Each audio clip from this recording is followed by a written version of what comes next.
अगर भगवान की शरण में नहीं होगे, भजन नहीं करोगे, तो आपके ऊपर बहुत से ऋण है, दुर्गति हो जाएगी। ऐसा नहीं है। आप यहां भी तो देखो ना, आपके मकान, आपका व्यापार, सब कुछ आपका कहा जाता है, लेकिन सब कुछ सरकार का है। हर चीज का टैक्स देना पड़ेगा तुम्हें। पानी का भी टैक्स देना पड़ेगा, मकान का भी टैक्स देना पड़ेगा, और तुम भी जो करोगे वो पैसा दो सरकार को। टैक्स तुम ऐसे फ्री थोड़ी जा नहीं होता, देना पड़ता है ना।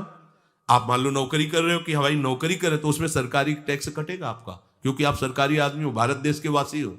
ऐसे ही ये टैक्स लगे हुए हैं सरकारी भी, मातृ ऋण, पितृ ऋण, ऋषि ऋण, ये टैक्स है। ऐसा नहीं कि तुम कमाओ खाओ और इसके बाद मर के जाओ स्वर्ग मिलेगा। टैक्स चुकाओ। ये मनुष्य शरीर मिला, इन ऋणों से मुक्त हो। अगर नहीं हुए तो भी तुम्हें दुर्गति होगी। आप देखो, जब कभी ऐसी सूचना मिलती कि अमुक आदमी का अमुक धन पकड़ा गया, तो इनाम दिया जाता है क्या कि इतना कमा लिया? सजा दी जाती है। तुमने टैक्स की चोरी की, अगर चोरी नहीं की, मेहनत से कमाया या व्यापार से कमाया, दिया नहीं सरकार को, हाँ दिया नहीं, इसीलिए तुम्हें टैक्स की चोरी का दंड मिलेगा। सारा धन अपहृत हो जाएगा, तुम्हारी निंदा होगी, तुम्हें सजा मिलेगी। बोलो मिलती है नहीं?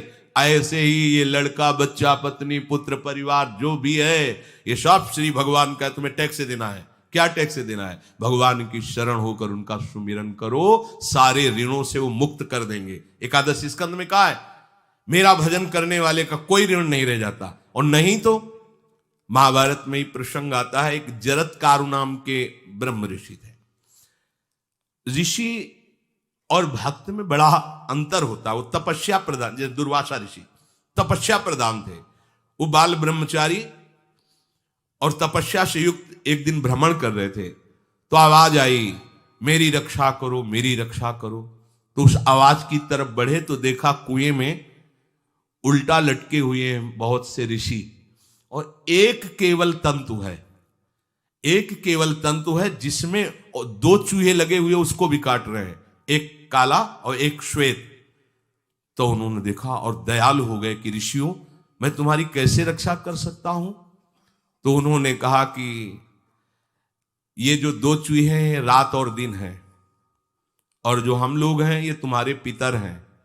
ये चूहे तुम्हारी आयु को काट रहे हैं, एक तंतु हमारे कुल में केवल तुम ही हो, और तुमने तपस्या की ठान ली, ब्याह किया नहीं, गृहस्थ धर्म में गए नहीं, पुत्र हुआ नहीं, तो तपस्या में, भक्ति में एक दम है कि सब ऋणों से मुक्त कर देगी। ये बात ध्यान रखना, तपस्वी अलग है, भक्त अलग। इसलिए पीछे चर्चा आई थी कि तपस्वियों से भी अधिक, ज्ञानियों से भी अधिक, कर्मकांडियों से भी अधिक वो मेरा भक्त योगी होता है।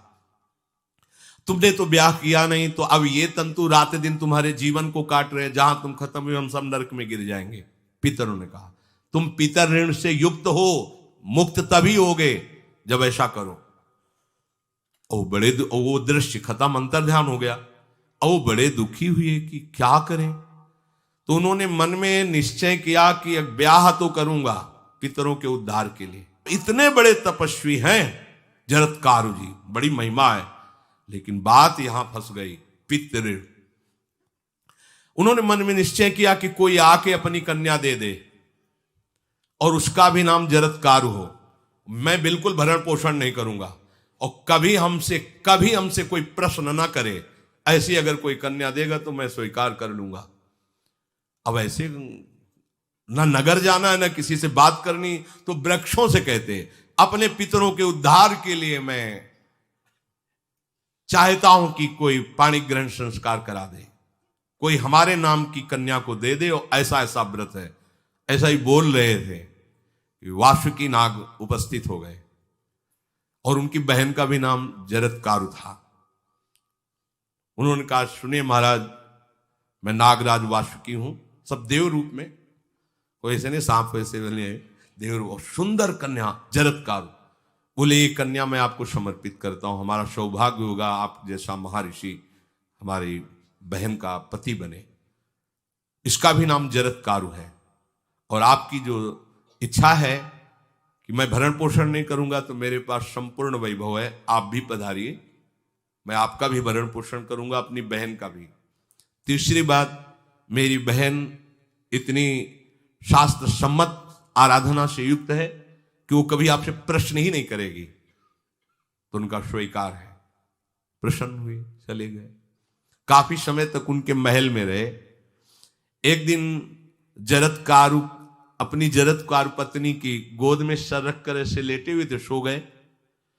और शास्त्रज्ञ थी, संध्या का काल था। संध्या काल में निषेध है मैथुन करना, भोजन करना और स्वाध्याय करना। ये सब संध्या काल में बस भगवत स्मरण परायण लोकवत। लेकिन हमारे यहाँ महारानी जी की संध्या आरती और संध्या भोग लगने के बाद ये इसीलिए वृंदावन धाम इसका कहीं भी ये वेदान्नपि संन्यस्त, वेदों से भी ऊपर उठी हुई रसमयी रसोपासना है। प्रियालाल की महल है। ये जगत सिद्धांत नहीं है, ये जगदीश का भी सिद्धांत नहीं है, ये प्रेम सिद्धांत है। वृंदावन नित्य विहार रस है, इसलिए इसको बीच में बता देते हैं कहेंगे दूसरे को तो। और यहाँ शाम के तो भोग ही लगता है, गान बजान होता है, बकाया सिद्धांत है। आंख मूंद करके या तो गायत्री जप या जो गुरु मंत्र चुपचाप शांत भाव से जपे, ऐसा। अब वो इस चिंता में थे कि मेरे पति का धर्म जा रहा है और मैंने आज तक कुछ बोला नहीं अपने पति से। अगर बोलती हूं तो हो सकता है ये नाराज हो जाए और छोड़कर चले जाए। अगर मुझे छोड़ देते हैं और इनका धर्म बचता है तो ये ठीक बात रहेगी। कितनी विवेकवान है। अगर ये सोते रह गए और सूर्य अस्ताचल को चले गए तो इनका धर्म लोप हो जाएगा। ये मैं होने नहीं दूंगी, अपने पति का धर्म लोप नहीं होने। और वो उस समय भी केवल एक लंगोटी लगा के रहते थे, अस्थिमात्र हो रहे शरीर। वहां भी ऐसा नहीं कि दूल्हा बन करके सज, नहीं, वैसे ही केवल पितरों की तृप्ति के लिए उन्होंने बात स्वीकार की थी। उन्होंने कहा महाराज उठिए, संध्या का समय है, शास्त्र निषेध करता है इस समय सोना नहीं चाहिए, नहीं आपके धर्म का लोप हो जाएगा।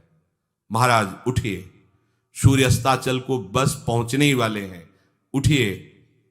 उठे एकदम लाल आंख करते हुए, तुमने हमें टोका कैसे, तुमने हमसे प्रश्न कैसे कर दिया, मैं अभी तुम्हारा त्याग करता हूं। बोले स्वीकार है, आपके धर्म का लोप ना हो। कहीं सूर्य अस्ताचल को चले गए, आपने अर्घ नहीं दिया तो जीवन भर की आपकी उपासना में कलंक लग जाएगा कि आपने संध्या काल में शयन करते हुए सूर्य आराधना नहीं की, आपके धर्म का लोप हो जाए। बड़ा सूक्ष्म धर्म का विषय। तो उनका सूर्य की ताकत कैसे कि मैं सोता रहूं और वो अस्ताचल को चले जाए, ऐसे महात्मा थे। का सूर्य की ताकत कैसे, भगवान व्यास देव जी ने लिखा है, किसी कहानी की बात नहीं। सूर्य की सामर्थ्य कैसे है कि मैं अर्घ ना दूं और अस्ताचल को चले जाएं, सूर्य तब तक रुके रहते जब तक मैं सोता रहता। पर तुमने टोक दिया, अब मैं चला। जब चले तो उन्होंने कहा हमारे गृहस्थ धर्म का जो फल होता है, आपके पाणी ग्रहण स्वीकार का जो फल होता है, उसको बिना दिए आप कैसे चले जा रहे हैं। तो उनका आस्ति वो है, चले गए। उसी से आस्तिक मुनि का प्रादुर्भाव हुआ और उन्होंने आगे बड़ा चरित्र है उनका, आस्ति, तो उसी से नाम रखा आस्तिक। आस्तिक उन्होंने जन्मेजय की यज्ञ को बंद किया। आप सोचो, एक पितर की तृप्ति के लिए उनको ये सब करना पड़ा। और श्री हरिशरणम और निरंतर भजन, तो मातृण, पितृण, देवऋण, ऋषि ऋण, सब ऋणों से उपासक मुक्त होकर के परम धाम को जाता है। एकमात्र भगवदास है। पर ये मूढ़ जन इस बात को नहीं जान पाते हैं।